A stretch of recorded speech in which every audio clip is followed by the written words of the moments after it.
Top Med Talk. Today's Top Med Talk is a two-part piece. This is part 2, and part 1 has already been released. Please check out the show notes for more details.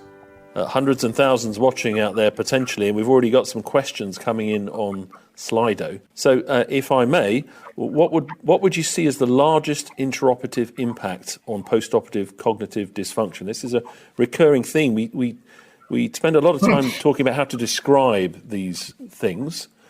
What can we do to help? Nothing. There is nothing intraoperative that will have significant impact. And maybe I sound very, I think the problem is we're spending so many resources on, should we do regional, should we do general, should we do this? If it has any impact, it is probably overwhelmed by everything else we can do pre and post-operative. We often focus on the 2 hours that patient is in the operating room and say, during the time that they're in the operating room, should we use this drug or that drug? Where honestly, there's many, many studies going on, but if you look at potential impact, if you're not even measuring what their pre-op cognitive function is, for example, you've already lost. So the fact that nobody is measuring preoperative cognitive function routinely, and yet we're all focused on let's use isoflurane and less of this and more of that. And there are so many more impacts we could have by putting those resources preoperatively and in delirium prevention post-op. So I'm not saying they don't have an impact, but if I had money to fund something, I think I would want to fund routine preoperative screening. I think you'd get the most bang for your buck with that. My answer would be whatever we can do that would modify the surgical procedure such that there was less tissue disruption, less inflammatory cascade, etc., would probably where I'd put my money on the answer. I don't know that we have enough evidence in terms of the anesthetic options that we have to suggest that there is one that would be superior to the other. And maybe modifying the surgical procedure to say, maybe this patient doesn't benefit most from a surgical intervention. Let's explore alternatives, whether those are palliative, whether those are medical in nature. So that would be my answer. So furious nodding there, because and Sarah, if you could comment, how are we getting better at no surgery being the right answer? Sarah, do you have a view on that? Yeah, I do. It's not necessarily that no surgery is the best answer. Sometimes no surgery is the best answer. But sometimes if you are training for surgery, if you are making sure that the person who's going to be operated on is in their best condition for surgery before it begins, that they are adequately sleeping, exercising, have sufficient diet, if they are helped with caregivers so that they are oriented quickly after surgical procedures, so that they are they're training for a sporting event. They're going in to something as best a condition as they possibly can be. If preoperative medications are dropped, if there's so many simple interventions that seem to be effective. It's not always no surgery, or sometimes it's other kinds of surgeries, right? Yeah. So there are so many tools in the toolbox here. We don't just have to say, let's divert frail patients out of the surgical arena. No. And we're not trying to try that at all. My point is that each patient must be individualized. And if you haven't assessed frailty and cognitive function, the risk benefits cannot be, in the end, everyone says, well, who decides who has the surgery? The surgeon is at the end. It isn't. It's the patient. So make it seem like the anesthesia. Yes, exactly. Radical thoughts there. I'm going to interrupt because we have a bunch of questions lining up here, and I want to make sure we serve our audience well. Wonderful conversation. PeriopMed relies on so much on what we learned in the clinical sciences in med school. How do we address CRNA, that's nurse anaesthetist inclusion, given didactic and clinical education and training gaps. So I think the message we're getting, and this is very much the SPACI message, is everyone's in. Everyone who's involved needs to understand this thing. Is that right, Angela? Are you proactively including Jeanna, alternative ways? I think Jeanna is now vice president. She will be president soon, so I'll let her comment in terms. I'm very proud of everything she's doing for the society and carrying it forward. Oh, thank you. Well, that's all kudos to your mentorship. I so appreciate the fact that I have the chance to learn from you so directly. So to answer the audience's question, within SPACI, we have our Advanced Practice Provider Committee. And there are opportunities both to lead on that committee, to join the committee, where we have about every other month educational sessions that come up, and the committee comes together and we have one of us speak about a topic that is of interest that the committee votes for. So there are plenty of ways to, through SPACI, engage in that. We also have an overall discussion forum where questions are posed and all SPACI members interact together. So if there was a question that came up, whether it was CRNA, advanced practice provider, such as a nurse practitioner, a physician, a resident, you see answers from our SPACI community. So that would be the other way that we would address that. Hopefully that answers your question. It does, and if I may interject, we collaborate on a perioperative medicine fellowship between Duke, UCL, and Southampton, where Mike Grocott is.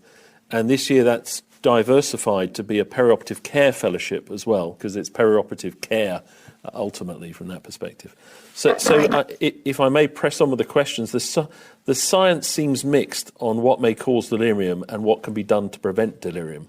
What 2 to 3 post-stroke post-operative interventions should every anaesthetist consider?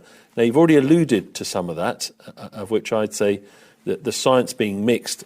I think the unifying theory is inflammation every time I read about this. I think that the biology points to inflammation, whatever we mean by that, the whole time, and trying to mitigate the inflammatory process seems to be the greatest hope. So, Jeanna, do you want to start this time? We've got 2 to 3. You've mentioned some things already, tips to try and reduce delirium. So if we're specifically speaking about the post-operative period, I would say standardization of delirium prevention order sets would be the heaviest hitter for me, ensuring that our patients are not getting deliriogenic sleep aids, but rather use of melatonin, good bowel regimen post-operatively, making sure that we're using a multimodal approach to analgesia, making sure that patients are oriented, and that we're actually screening them for post-operative delirium, that we have the presence of trained clinicians that know how to use a CAM ICU, or another delirium screening tool, training our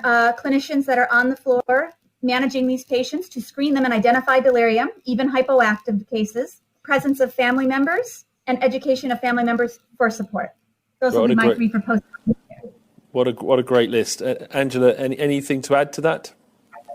I totally agree. The one thing I want to say is, I'll tell you what is holding us up is there are only a few floors that the nurses will know how to do delirium protocols post-op. I don't know, Jeanna, if that's your. So I think one of our biggest obstacles is if we identify these patients preoperatively, which we can, and in my talk, there's literature that show identifying them preoperatively does impact outcomes. I think the at-risk ones should have an order set for delirium prevention pathway, but if the nurses on the floors don't know how to do this, that's the biggest obstacle. And Jeanna, what are you seeing there in terms of the nurses actually being able to do this protocol if it's ordered? One thing I want to touch on is at my former institute, an approach that we took that was actually rather successful was to train our physical therapists to be involved in the CAMS. Because they're often doing the mobility assessments, walking the patients, increasing mobility, which is, of course, important. And so we were able to extend the resources that we had in terms of who was available and was making regular contact with the patient in terms of delirium screening. So sometimes if we can't touch all registered nurses on all floors, sometimes staff such as physical therapists that make their rounds to other floors can be a way to approach that. to answer your question directly at Duke, we suffer from the same challenges that everyone does in terms of not necessarily having all floors have access to that training. But it's certainly something that's on our radar and that we're working towards. Yeah. Sarah? I just want to say that our report is about 25 pages, but we try to boil down the recommendations that we've made for individuals, caregivers, healthcare providers, and hospitals into one page. So we have 3 one-page infographics designed for different audiences. They're available for free on the Global Council on Brain Health.org. And I encourage everybody to take a look at it. We've got them available in Spanish, French, Chinese, Arabic, and English. Next question, if I may. Has anyone studied the potential role for preoperative cognitive training, stroke exercise in reducing POCD or more serious and catastrophic CNS deficits? And that's from Mark Koch. Training. So, Sarah, have you heard much about training, whether it be... We've heard that physical training can make a difference, but also is there any brain training that people are talking about? Yes. So all of the different lifestyle interventions that help support your brain health, including cognitive exercise. Now, I'm not talking about the brain games that are out there, but making sure that you are socially engaged, so that you're actually actively using your mind and exercising your brain like you would exercise your body. And we're talking about the interventions that have been well established. So if you're doing things like quitting smoking, improving your diet so that you're managing your cardiovascular risks, there are significant things that you can do preoperatively to put yourself in a much better position. And there's evidence out there to support its benefit. And they're all anti-inflammatory as well, all those sorts of interventions. So it all biologically makes sense too. Yeah, makes sense. Angela? Brain treatment. Yeah, no, I totally agree. I don't know of any, data, but part of the reason we don't have data is we don't usually even measure what the cognitive function is preoperatively. And what I want to just emphasize is this isn't just talking about patients with a diagnosis of dementia. When we studied this, what we found is 24% overall of patients over age 65 had unrecognized cognitive abnormalities and 40% over age 70. So I think it's important for the audience to realize that we're not just saying, somebody comes in, they have this diagnosis of dementia, you put them on a delirium prevention pathway. The reason cognitive evaluation is so important is in your 70-year-old patients, you are missing 40% of the time previously undiagnosed cognitive abnormality. So I think that's why this is just so huge. And that's why I would say that's where the opportunity. The other thing I'd love Sarah's input on is I get asked so many times by elderly patients, they're not as worried about mortality as they are about cognitive issues. They can't live at home. They can't live alone. They're not going to be mobile. And that's what I see is scaring them. We talk about cardiovascular mortality and things like that. What they're scared about is, will they be able to live alone after the surgery? And that's what I would love, Sarah. I don't know, does your report talk about that as well? That's so important to them? Oh, absolutely. Absolutely. Because the reason that people care about their brain health is just for the point that you're speaking about, the ability to live independently, maintain their lives and their activities of daily living. It is a huge problem.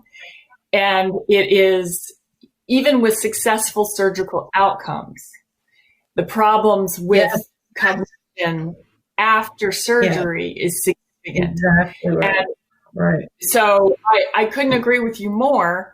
And part of the recommendations that we're trying to do, and for people who live alone, this is a lot tougher, but to engage caregivers, be it friends or family, in their care so that they have somebody there to help them, or they're getting home health, at least, if they don't have access to friends and family that can help them transition more effectively to their life.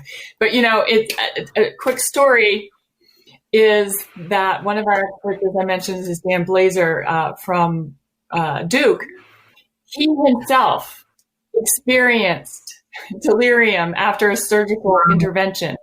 And he and his colleagues didn't recognize it at the time for what it was. And it was only looking back at it and understanding what was going on perioperatively and postoperatively that they realized it. Now, this is a guy who's helped define what delirium is, right?